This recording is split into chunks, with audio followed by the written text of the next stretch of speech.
Mahkamah Kehormatan Dewan (MKD) DPR RI telah mengumumkan putusan kasus pelanggaran kode etik 5 anggota DPR nonaktif. 3 diantaranya diberi sanksi dengan dinonaktifkan selama beberapa bulan. Sementara 2 lainnya dianggap tidak bersalah dan bisa kembali aktif sebagai anggota DPR. Malam ini saya mengundang Ketua Dewan Pimpinan Partai Nasdem yang juga anggota DPR RI fraksi Nasdem, Sugeng Suparwoto, dan kreator konten Lawan Buta Politik, Firdian Aurelio. Selamat malam Pak Sugeng, malam. Firdian. Malam. Terima kasih sudah hadir. Saya ke Mas Firdian dulu. Menurut Anda apakah sudah tepat mewakili perasaan publik, mewakili harapan publik putusan dari MKD? Saya nggak ngerti lagi sebenarnya apa yang dipikirkan dari MKD atau DPR RI. Kenapa itu? Mengenai hasil keputusan ini. Karena harusnya kita mengembalikan logika parlemen kepada apa yang publik bicarakan, apa yang publik minta, apa yang publik tuntut. Bahwa kemudian MKD punya tata cara. Kalau saya nggak salah baca, peraturan DPR RI nomor 1 tahun 2015 tentang kode etik, di situ begitu jelas mengatur soal bahwa setiap anggota Dewan RI harus melaksanakan tugasnya kepentingan umum, bukan kepentingan pribadi, golongan, dan sebagainya. Maka kepentingan umum ini kepentingan publik. Dan publik sudah jelas punya tuntutan yang clear mengenai prahara Agustus September kemarin. Di antaranya adalah pemecatan anggota DPR RI. Kenapa pemecatan, Mbak? Karena yang kami inginkan adalah jera. Efek jera untuk seluruh wakil rakyat yang hari ini terpilih. Tidak lagi petantang-petenteng ngomongin rakyat, tidak lagi menyepelekan apa yang jadi tuntutan rakyat. Terlebih, saya perlu bilang, enak banget itu 3 orang yang di sidang, Mbak. 3 orang yang dapat hukuman itu enak banget, cuma disanksi berbulan-bulan. Dikala hari ini, 3 bulan pasca Agustus kemarin, 10 kawan kami meninggal, Mbak. 900 lebih tersangka. Puluhan teman kami masih ada di Polda Metro Jaya. Del Pedro, Syahdan, Laras, Faizati, dan teman-temannya. Penabrak Afan cuma diminta maaf. Disuruh minta maaf. Dan sampai sekarang kita belum melihat ada perubahan yang sistematis 3 bulan, Pak. DPR belum pernah mengawal secara jelas reformasi Polri. Kapolrinya masih sama, Polrinya masih sama.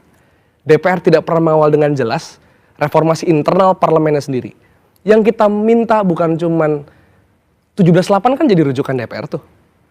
Di 17.8 kita jelaskan, yang kita minta bukan cuman pemecatan anggota yang bermasalah, yang publik karena memang pengen nih. Tapi adanya reformasi kelembagaan. Oke. Yang di dalamnya ngomongin soal peningkatan KPI, termasuk memecat anggota-anggota yang terbukti melakukan korupsi. Makanya kita minta ada Badan Kehormatan DPR RI. Pak Sugeng melihat tuntutan tadi, Mas Firdian dan kawan-kawan masih belum puas dengan apa yang diputuskan oleh MKD. Ya, luar biasa ketajaman pikir dan sikap. Kita mengapresiasi, bahkan sekali lagi kita menghormati apa yang menjadi tuntutan yang setidaknya diwakili oleh Saudara Firdian. Tetapi di satu sisi juga prosesnya telah berlangsung secara fair. Sebelum MKD memutuskan, toh juga melalui ada namanya saksi ahli.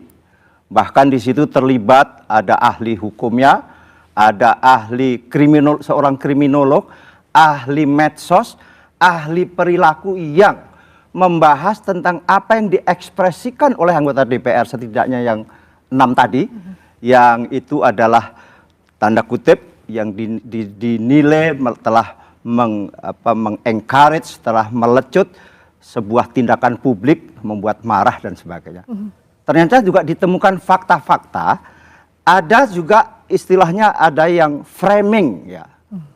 Ada yang sehingga MKD itu dalam bersidang setelah melihat pertimbangan-pertimbangan yang sedemikian matang, toh dilakukan secara terbuka.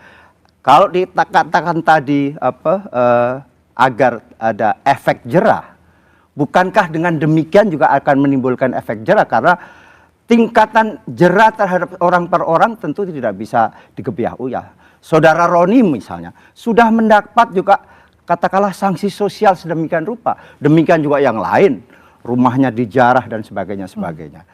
Jadi menurut hemat kami yang kebetulan ini Nasdem ya, Saudara Sahroni dan Nafa Urbah itu fair menurut hemat kita. Dan kami secara partai menerima dan menghormati keputusan MKD itu melalui sidang terbuka, disaksikan secara live bahkan. Nah, silahkan kalau ada katakanlah pendapat masyarakat yang menilai keputusan-keputusan itu masih belum memenuhi ya katakanlah rasa keadilan, mungkin bisa menempuh cara lain. Dan toh juga sebagaimana dikemukakan Ketua MKD, pengadu langsung itu justru mencabut juga pengaduannya. Jadi proses itu telah dilalui. Ini adalah menjadi pembelajaran bagi kita semuanya. Nobody perfect, termasuk anggota DPR. Dengan peristiwa yang berakumulasi tanggal 25 Agustus dengan sebagaimana disampaikan tadi, ini menjadi pelajaran yang sangat-sangat berharga bagi kita semua, termasuk kami yang di DPR.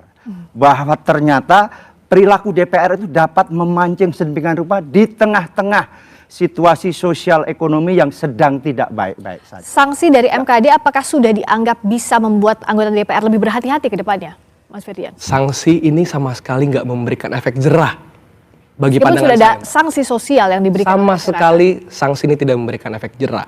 Satu saya misal sampaikan. Yang kami dorong, misalnya adalah transparansi DPR RI sepenuhnya. Baik itu undang-undang yang akan dibicarakan, forum-forum yang akan dilaksanakan maupun anggaran yang akan diketok. Kita saksikan, Mbak, di bulan lalu bagaimana publik kembali dikagetkan dengan dana reses. Ada yang nyebut 708 juta, 750 juta. Ada yang bilang salah transfer. Ntar Sufi Dasko mengatakan ABCD, DPR lain mengatakan ABCD. Transparansi lagi-lagi tidak pernah kami dapatkan. Ini persis seperti tunjangan kemarin, kita minta A, semua DPR muter-muter. Ini kan tapi ini kan tapi ini. Transparansi jelas tuh, nggak ada efek jerak. Yang kedua, Mas Sugeng mungkin, saya pengen Mas Sugeng menyampaikan barangkali ke Ahmad Syahroni. Efek jerah salah satunya adalah public statement. Saya begitu kecewa dengan Syahroni ketika dia mengadakan syukuran. Dan dia masih bisa-bisa mengatakan bahwa, ya itu paling yang terakhir rumah saya, quote-unquote, nggak bayar pajak, nerima bansos. Ini kalau bahasa Gen Z, ya Allah nggak kapok-kapok, tengil bet gitu. Kasar ya Mbak. Nggak kapok-kapok. Dan bukan hanya nggak kapok-kapok tengilnya sebagai anggota dewan, sebagai wakil rakyat, tapi ada doktrin yang salah dalam logika politik demokrasi substansial. Misalnya, dianggap ini paling nggak bayar pajak.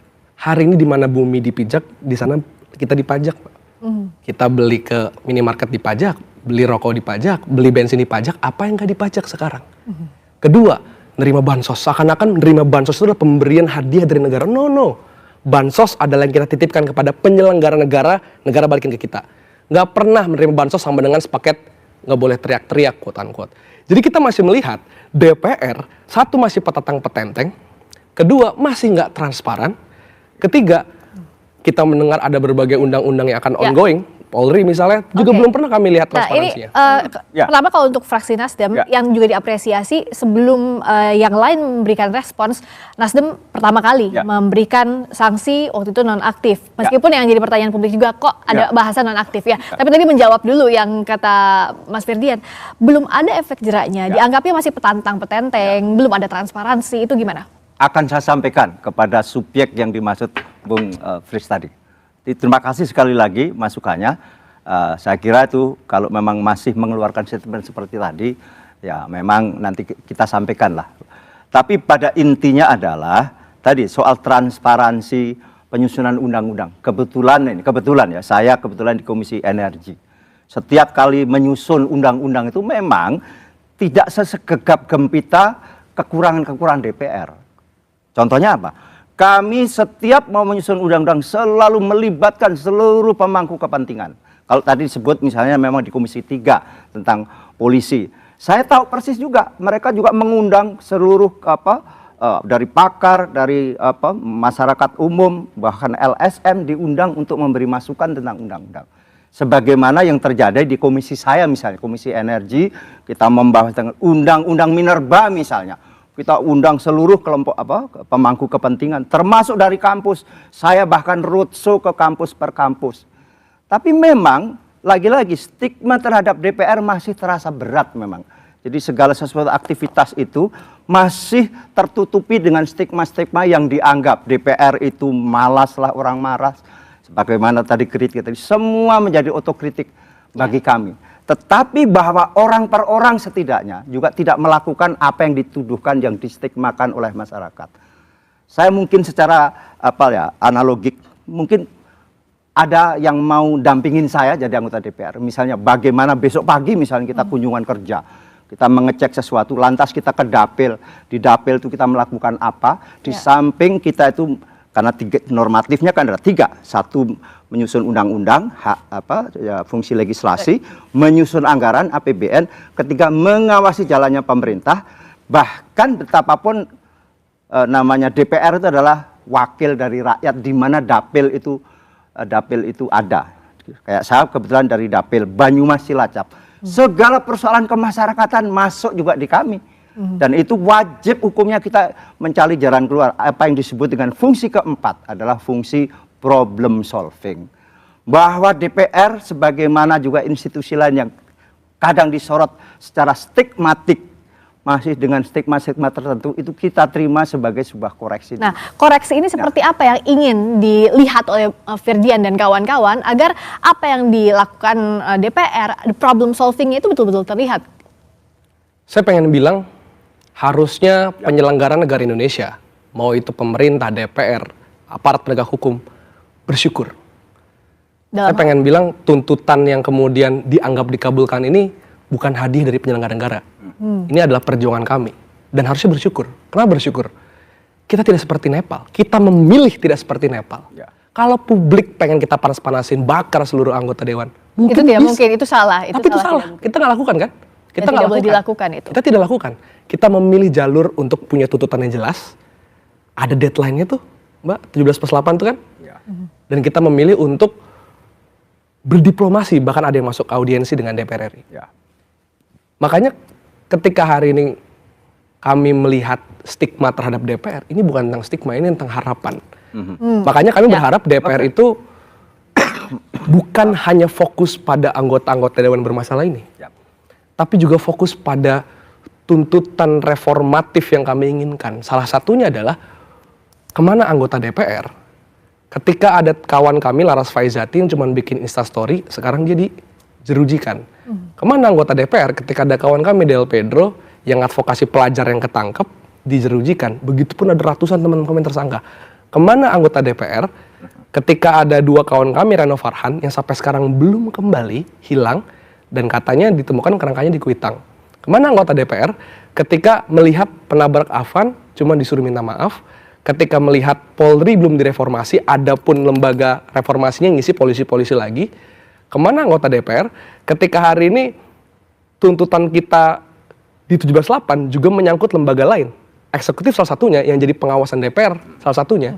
Misalnya soal bagaimana eksekutif ini tidak buang-buang anggaran misalnya dengan menjadikan wamen rangkap komisaris, jelas-jelas itu melanggar putusan MK.